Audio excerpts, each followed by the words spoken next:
What's up, everybody? Izzy here again, back again, once again, with another Q&A. So, with that said, let's go ahead and get to the first question of the day. Starting today off with the banger, I guess. Did you do drugs while you lived in Vegas? And if so, what drugs would you recommend people to do who want to party once a month? I don't recommend that anybody do drugs once a month, man. That's first of all.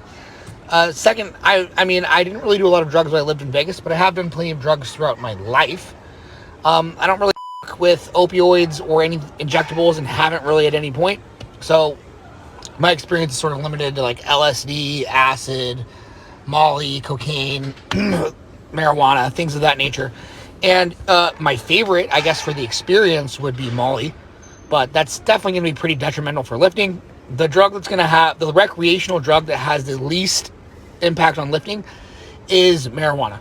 No doubt about it, marijuana, especially if you aren't just like smoking it by traditional means. Edibles or other cleaner intake forms are going to have very little negative impact on lifting for the most part. Are dips considered a compound movement? Do you know what a compound movement is? Yes, dips probably use every single muscle in your upper body. They heavily tax the chest, shoulders, and triceps. The elbow joint and the shoulder joints are both heavily involved. And the JM press is going to be similar, although you can set it up so that there's less chest and shoulder than, say, like a close grip bench and more tricep, relatively speaking. But both dips and JM presses and close grip bench, they're all compounds. They all involve multiple joints, which is like the very definition of a compound lift. You are using multiple muscles to make more than one joint articulate for that particular movement. Honestly, there's probably, seriously, not a single pressing variation that uses more overall musculature than dips. Can changing rep range every 6 weeks improve gains in intermediate and advanced athletes? So periodization works. That's like not up for debate. Now, whether you specifically periodize by changing rep range every 6 weeks, but there's many different ways to periodize your training, and all advanced strength athletes use periodization. So can periodization enhance your strength gains? Not only can it enhance your strength gains, but once you reach a certain level of advancement, it's literally not possible to progress without some sort of periodization. Can intermediate strength trainees run the same rep range year round and continue to progress without stalls or plateaus? Man, no matter what you do, you're going to have a hard time progressing without stalls or plateaus. But if you're trying to have linear progression without any periodization, without any stalls or plateaus, that's not going to happen. I don't understand why there's like a large minority of strength trainees that want to do like the least amount of variation possible and never change their program and just do the same thing over and over and over. But no, that is not the best way forward. Periodization works. Periodization is necessary for intermediate and advanced athletes.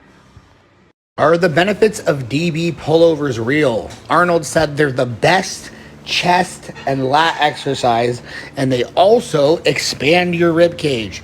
I think DB pullovers are the worst pullover option, and the reason for that is, one, it's kind of awkward to get them into position, and a dumbbell is an awkward implement to use, and two, the strength curve is terrible. There's gravity works up and down.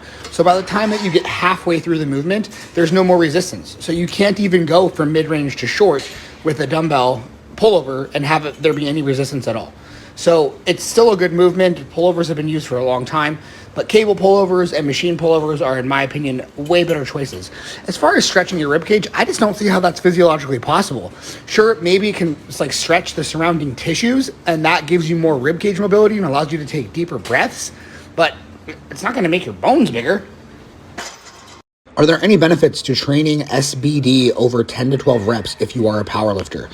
So in my personal opinion, for the competition variations of SBD, there's not a ton of carryover with anything below 70%, and the 12 rep max is already at like that 70% level. Now, some people are going to say, what about Shaco? And, Shaco sometimes has really low average intensities in the 60s, and I've always criticized Shaco for that. That said, you can improve your technique very rapidly with intensities that low because you can do so many reps without pushing over your fatigue limits. But for the most part, No, I wouldn't ever program competition SBD variance over 10 to 12 reps. Now, in an off-season hypertrophy setting, I would absolutely program stiff leg deadlifts for 10 to 12 reps. Would I ever go as high as 15? Probably not. The one time that I might do that would be something like dumbbell presses, as the stability can really become an issue for some people in like the 8 to 12 rep range. Overall, I wouldn't be doing a ton of work over 12 reps on SBD. Has adding sets led to an increased rate of strength progress, or are you no longer using that proxy?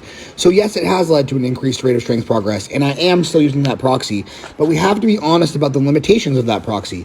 For example, taking the hammer strength RDL that I do every other leg day, I already posted a video of me doing it today. My personal record on that machine for an RDL with very sloppy form is 1,000 pounds for 5. Granted, I was wearing a belt and I had all the weight on the top peg, but today I did 600 pounds on the bottom peg, just under 600 pounds for a hard set of 6 without a belt. So I could very easily loosen up my form just a bit every week and make sure that I added 1 to 2 reps every single time, and it would look like I'm progressing really fast. But actually, while there might be some muscle growth, some progress, I'm just loosening my form. So that proxy only works if you're standardizing your technique.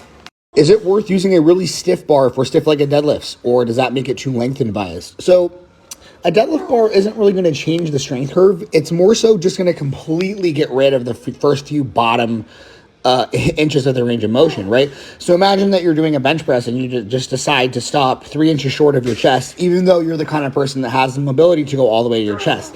That doesn't necessarily change the strength curve. You've just cut out the lengthened portion of the range of motion, or at least part of it.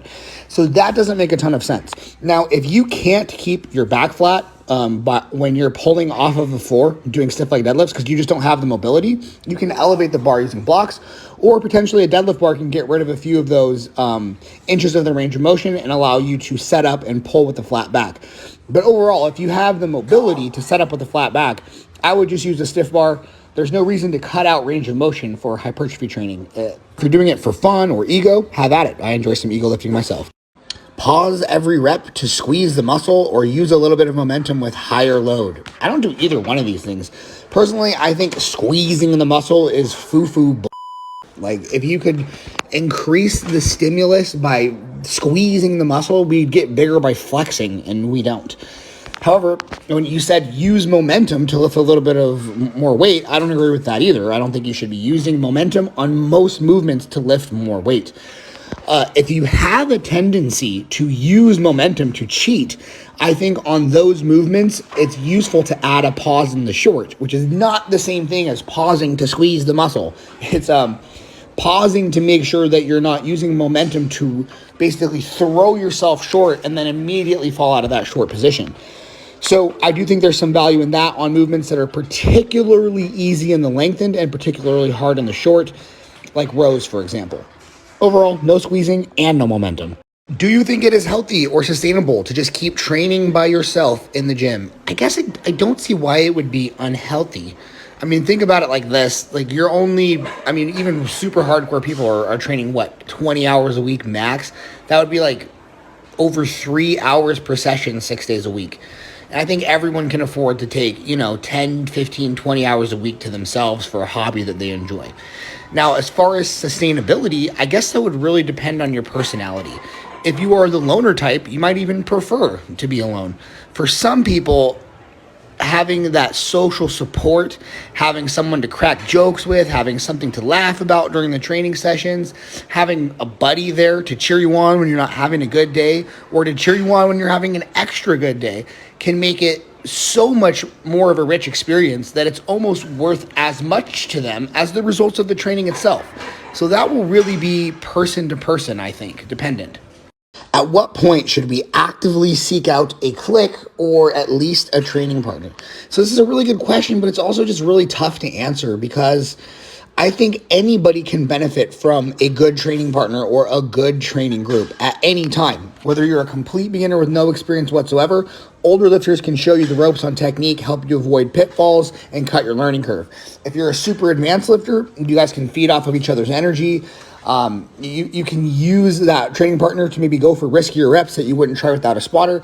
So people of all training advancements benefit from quality training partners or even a training group.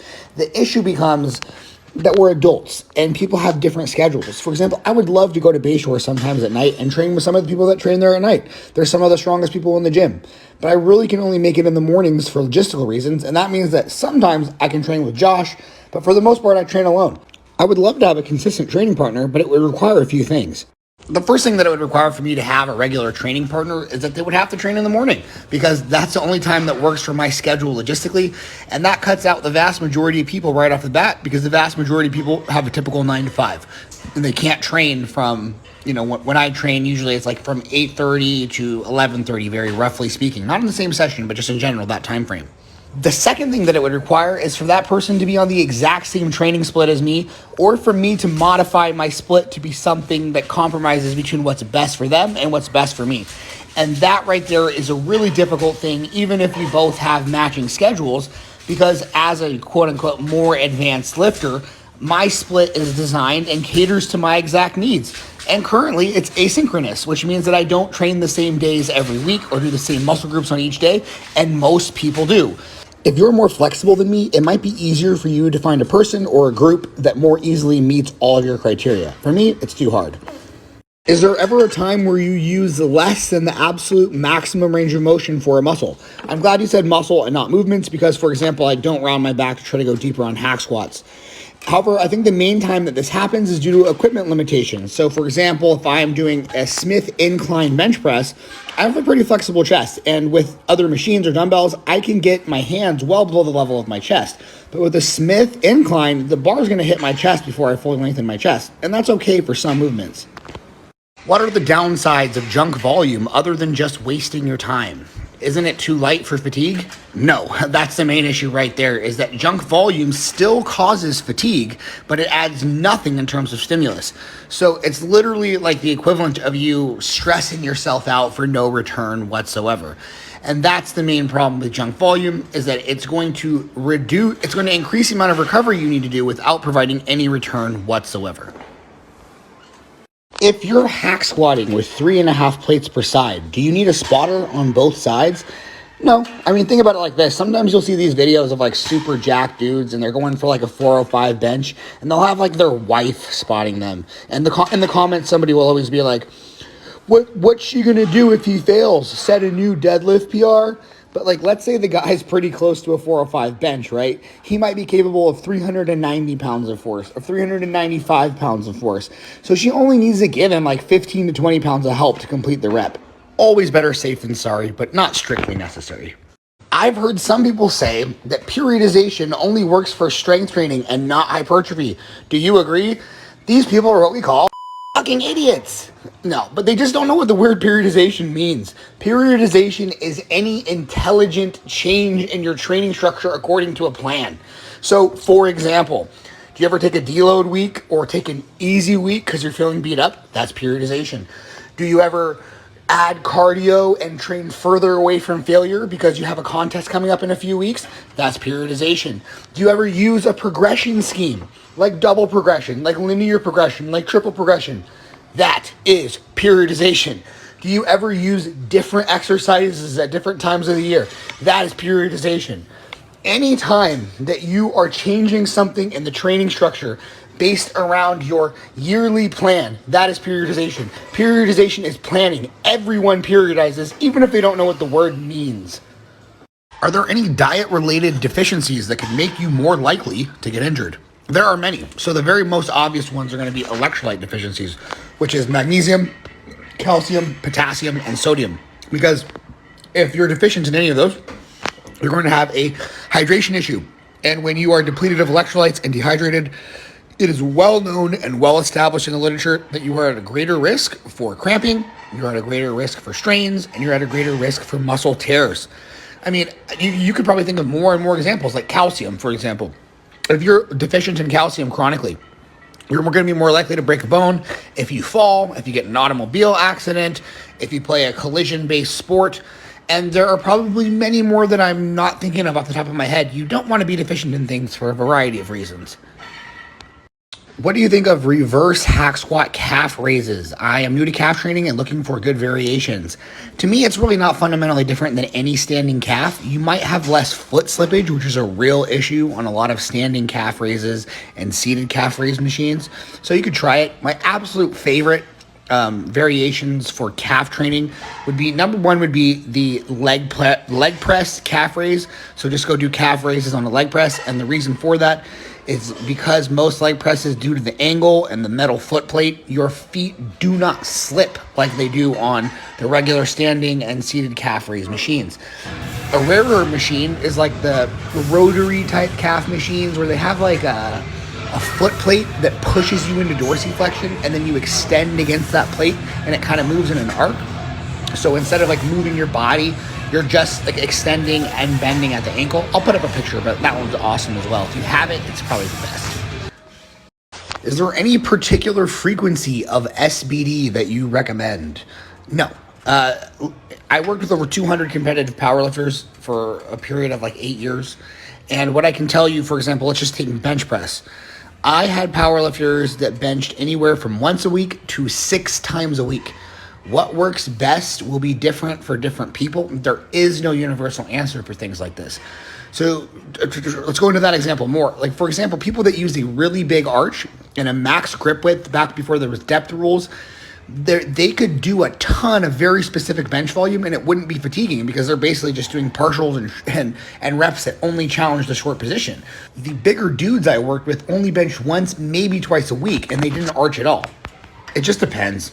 I've been dieting for a long time and I've lost a lot of fat, but I didn't have very much muscle to start with. And now I'm starting to look really skinny, but I still have a lot of fat left to lose. I don't know what to do. Well, here's the thing. I feel for you, but keep this in mind. There's nothing you can do in the next 6 to 12 months to add 30 pounds of muscle, right? Just can't be done. But is there something you can do in the next 6 to 12 months to lose the rest of that fat? Yes. So keep going, lose the rest of the fat, get lean, and then you can start building muscle from there. Where you are now is not where you'll be 5 years from now. Skinny fat is not a problem that gets fixed overnight. Fat, though, is a problem that you can fix usually within a year. And then you're just skinny, and you can go from skinny to more and more muscle every single year, all without ever getting fat again. So stay the course, keep dieting, get the fat off, and then you can slowly work on going from skinny to muscular. It's going to take you a couple years, but it's worth it. Stick to it, man. Any tips on training and nutrition during Ramadan? So the biggest thing I think is if you can train after sunset, do so. Because that way you can at least get in one meal, right? And even if it's like you have to train and like almost immediately after sunset, you can at least get some water, you can get some carb powder, you can get a whey protein in you so that there's some nutrition in your system. The second part of this question is, would it be a good idea to give up on a diet for these 30 days or just to stop cutting? I would probably recommend that, yes. It's not strictly necessary, but keep in mind that this extended fasting is going to add physiological stress to the totality of your biological system, right? And dieting will only amplify that. So you're going to increase the chances of you losing muscle mass if you're in an overall calorie deficit during Ramadan. So I would go to maintenance and wait to finish your diet until afterward. All right, everybody, you know the drill by now. If you liked the video, then like the video. Any comments or questions, leave them below. I respond to all of them. Subscribe if you haven't already. And, of course, have a wonderful rest of your day. Goodbye. Peace.